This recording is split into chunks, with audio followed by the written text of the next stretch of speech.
do we have here? This is a 1981 Toyota Tercel base model. Originally it came with a 1.5 liter single overhead cam with the, I believe, reverse flow head, where the intake and exhaust are on the same side. How do you know it's a base model? Well, first things first, it has a 4-speed manual. If I get in here.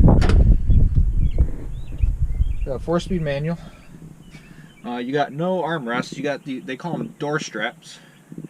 And also, you didn't have a passenger sun visor that you can't see because the lighting out here is wonderful. However, I do have one because we found one in a junkyard. My passengers that regretfully decided to ride with me wanted a sun visor for when the sun's out. It also came with black plastic door handles, but one icy storm later, when I tried to open the door, I ripped the plastic door handles off, so I put these metal ones on. So, however, this car does not have the original motor anymore. So, I'm going to pop the hood here. For any of those who don't know, the Toyota Tercel came with the 3A motor, which many of you might know. If you've heard of the 4AGE, at the AW11 MR2s, the AE86 Corolla, the FX16 Corolla, any of those, the 3A is in the same family as the 4AGE and the 4AC and the 7AFE and the 4AFE. So what does that mean? Well, you can usually mix and match parts together with some success. So in here, and part of my camera work, it's the first time recording with a GoPro here. So if you look here, you may notice that it's got the 4AGE valve cover. Now, to the untrained eye, and to probably about 99% of the rest of the people who see this, they're going to think this is a 4AGE. However, this is a 7AGE. And what that is you take a 7A block and you slap a 4AGE head onto it, and do some other things to make it work, and boom, you got yourself basically a stroked 4AGE. This build is a vaguely high compression build. It's right around 11 to 1. I do not have the multi-port fuel injection anymore. They've been all plugged off because I never had it to begin with. So instead, I got myself a Holley Sniper EFI unit, 2300 2-barrel. Now, I got the master kit, which comes with everything to hook it up: fuel lines, fuel pump, handheld, everything. However, I did not pay anything for it, surprisingly. There was a clerical error on Holley's side, and they sent it to me without ever charging me, so sweet, I guess, right? So, the way you get a carb type system to bolt up to these motors, you get yourself one of these 4AGZE intakes, which is the supercharger intake. You use a carbide cutter, open the holes, get an adapter plate made. This is an adapter plate for a Rochester carburetor that's had the bolt holes modified because it was pretty close to the original ones, but not close enough. So that's how you bolt that up. I got myself a Scorcher distributor, basically plug and play. It uses Ford Falcon parts from Australia and a generic Bosch, I think it's like a BM024 module. This is a generic eBay turbo manifold. It's got basically a 2.5-inch adapter and goes down to a flex pipe. I can't get too close, the car's kind of hot. And then goes to the rest of the exhaust. I had to make the pipe because I didn't want to pay out the butt for it. Just the hammer here. Got adjustable gears. However, my cams, I've got two 56s in there. They do not require adjustment, so the gears are basically locked at stock position.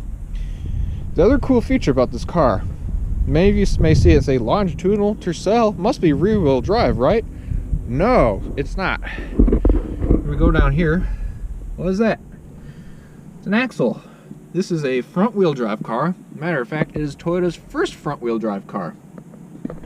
Yep, so they made it longitudinal and front-wheel drive.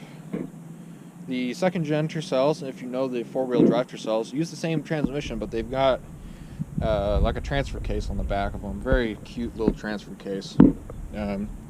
Also, with the 7A block, they have this weird indent right here. Looks like I'm leaking coolant too, huh?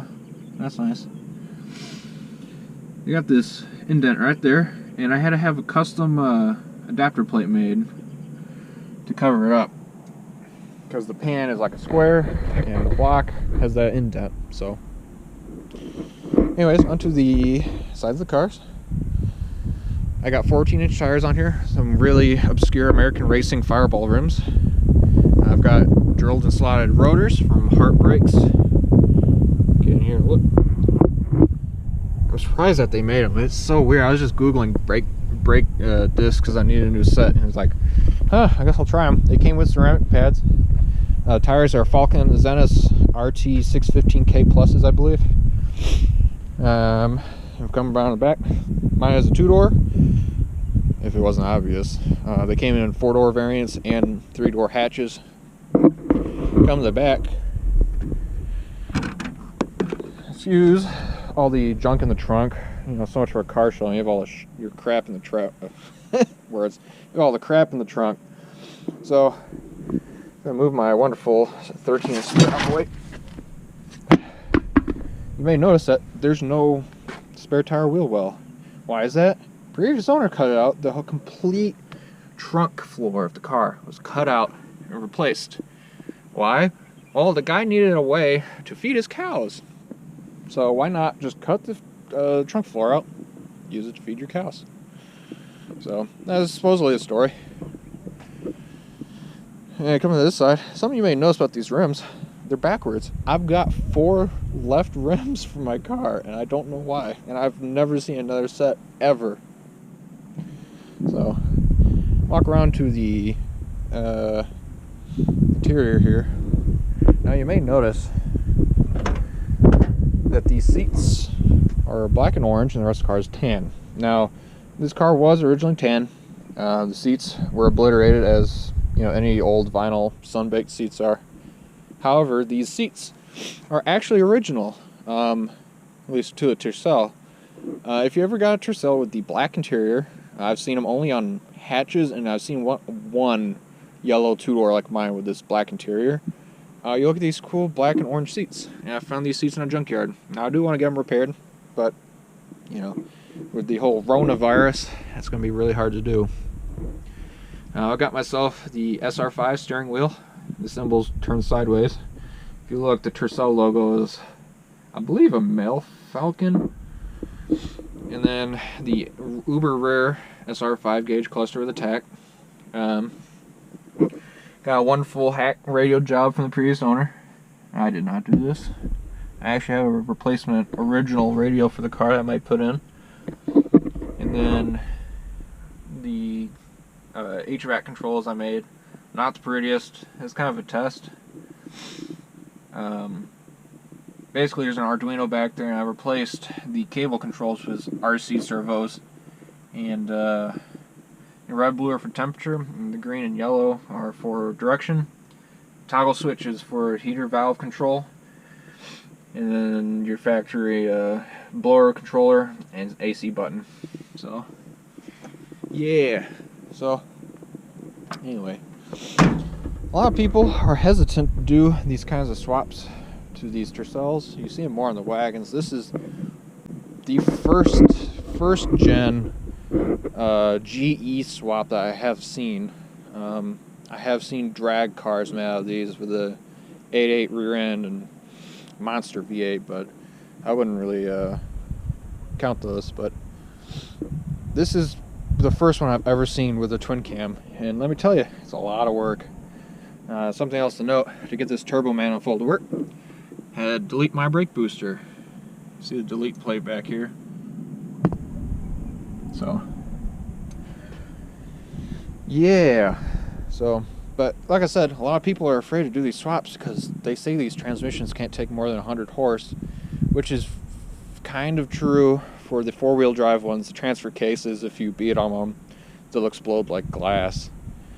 So, but I'm still in the break-in process. I just rebuilt this motor because I was having a lot of blow-by and oil burning because the block came out of a Geo Prism and it had, I don't know, 260,000 miles on it. And these 7As were known to burn oil really bad. So, anyways, we're going to do a startup here. Here's the Holley Sniper handheld. Close-in of it. Here's the fuel pump priming.